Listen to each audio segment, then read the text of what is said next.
Hey, what's going on, guys? Welcome back to the channel. Today we're going to be covering the PCS7 Pick 'em Challenge picks for the Asia and Europe region. I'm also going to be covering some brand new news by PUBG that happened while I was out on the bachelor party. Yes, if you can't hear from my voice, your boy partied way too damn hard. Had a blast though. My body's going to be recovering for the next couple of days, so excuse my voice. So anyway, we're going to go over the picks for Asia, Europe, and the team face-off. I'm going to give you guys my recommendations, and then PUBG announced a Dead by Daylight crossover coming for Halloween, which would be a pretty cool new mode and a new crossover. Then PUBG's gonna be making a pretty big change to attachments and weapon balancing in a future update, so more details on that in just a second. All right, so first things first, let's go ahead and start off with the PCS7 picks. Now, if you followed my guidance from Americas and APAC, you'll see that we failed the APAC region.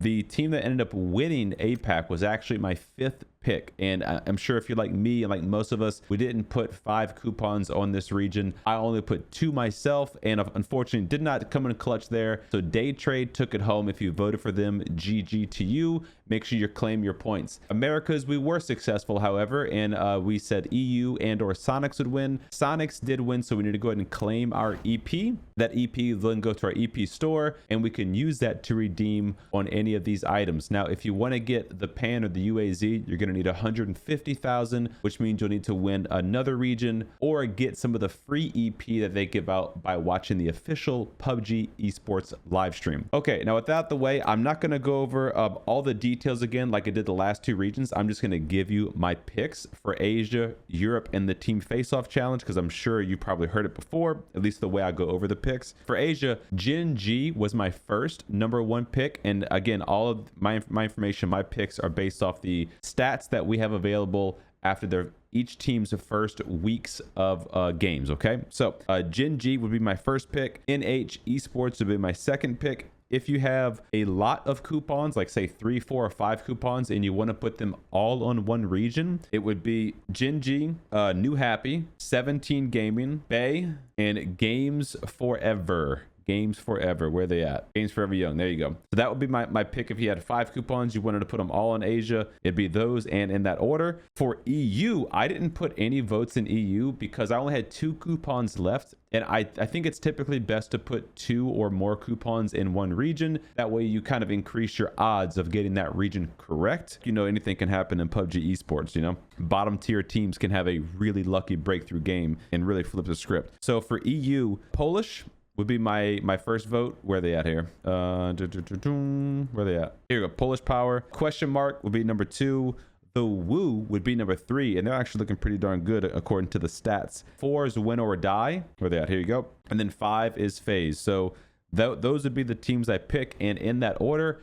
For Europe, for EU, but like I said, I chose Jin G and NH in Asia only, because that was the only 2 coupons I had left. For the team face-off challenge, you can just see my picks here and just copy and paste those. So NH, Tiamba, Donuts, Jin G, Northern Lights, Phase, FUT, and the Woo. Okay, without wasting any more time with that out of the way, let's jump on over to some PUBG news. So I mentioned that there is a Dead by Daylight crossover. PUBG just announced this like yesterday, I think, or today actually. So this is the promo poster they posted. Now, there has not been any confirmation if this is going to be a new mode or if it's going to be like Assassin's Creed was and simply be a new set of skins. I honestly think it's going to be a new mode. If you remember, PUBG released 2 different modes called the Fantasy Royale, and there was also a zombie mode more recently where it was on the bridge on Erangel, and you're basically a zombie defense game. I think we're going to be seeing a culmination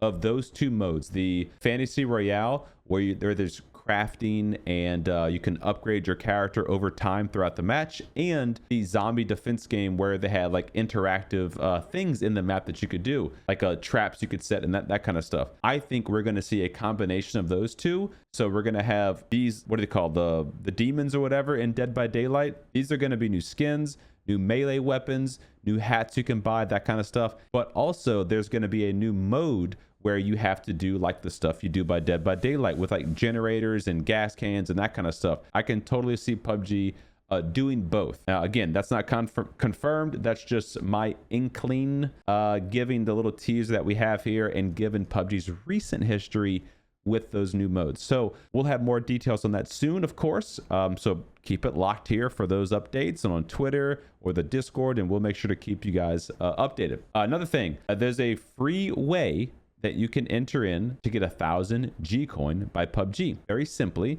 it's take a picture of your PUBG lobby.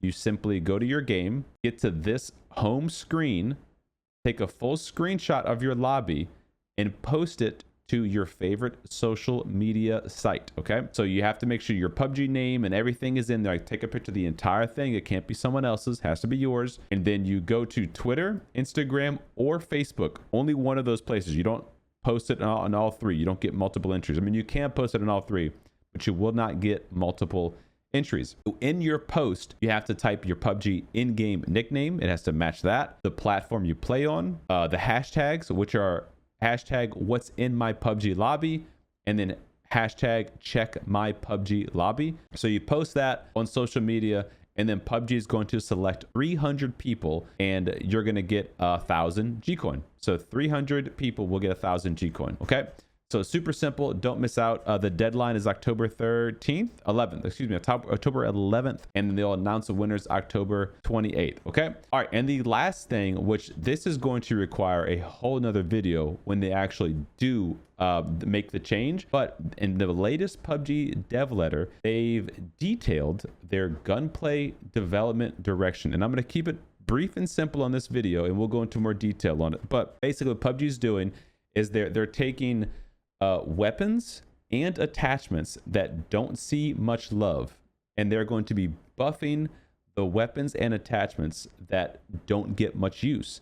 They are not going to be nerfing the other weapons that do get more use. They have confirmed that, although they did say something about attachments getting a nerf, and so more on that in a second. This is just simply graphs showing what are the most popularly used weapons. And the reason why this is important to pull up, I think, is because a lot of people, you know, may have a thought of what weapon they see more in their games, but this confirms this is across all of PUBG. This is from December 21st to September 22nd. What kind of weapons were used and when? The barrel takes the largest slice of the cake, followed by the M4, then followed by the SLR. This was interesting to, the SLR. This was interesting to me, is that the Mini 14 had this really small slice of cake here. The Mini 14. I thought this was like the most used DMR because it was very easy to shoot and to spam shoot, you know, really fast. So I thought that was interesting that the SLR was like 4 times more used than the Mini 14.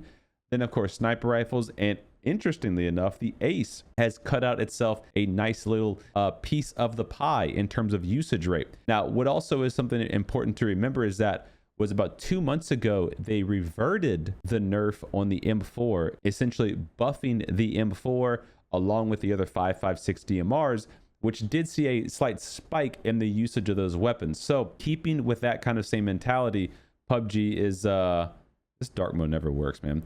PUBG is going to be taking a look at some of the weapons that aren't overly utilized and further improving those. So let me just kind of slide to an example here. Hold on. So currently we are focusing on primary weapons such as AR, DMR, and sniper rifles to stabilize the gunplay meta. However, other weapons with relatively low uses such as SMGs, shotguns, and pistols will also receive an improvement in the future. So currently they're working on AR, DMR, sniper improvements. Then they're going to tackle SMG, shotgun, pistols. And it says the shotgun has been widely used in the early stages of the match, melee combat or engagement and stages of match melee combat. It's weird that they put melee combat in there.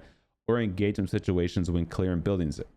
Listen, there's no hiding it. Shotguns are incredibly powerful, probably too powerful in their current state. So we'll see how they tackle that. It says again, we plan to extend these updates to all weapons, bring in weapons individuality and unique playstyle.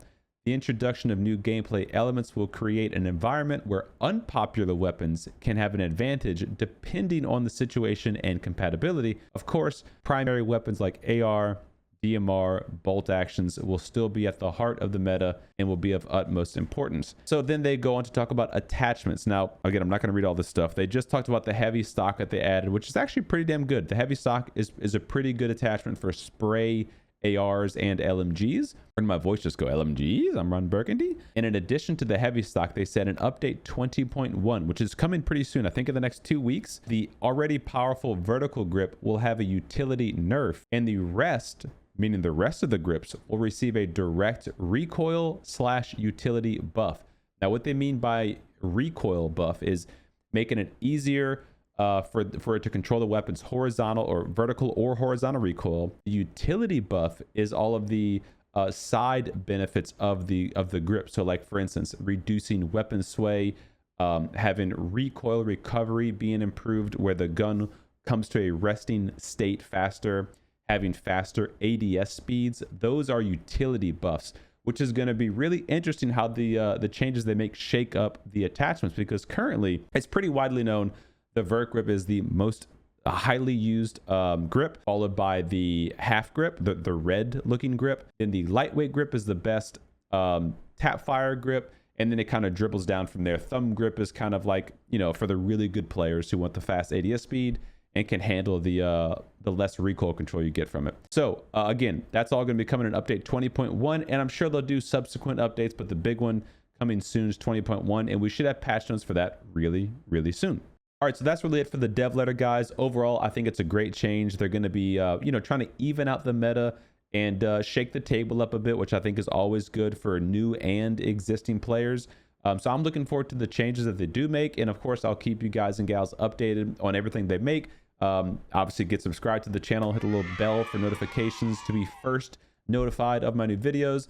And I also do post updates in our Discord. That'll be linked in the description below or in the Twitter. And that's really it for today's video, guys. So thank you all for watching. Thank you for enduring my lost voice. Hopefully it comes back soon. I'll see you guys in the next YouTube live stream or the next live stream on Twitch.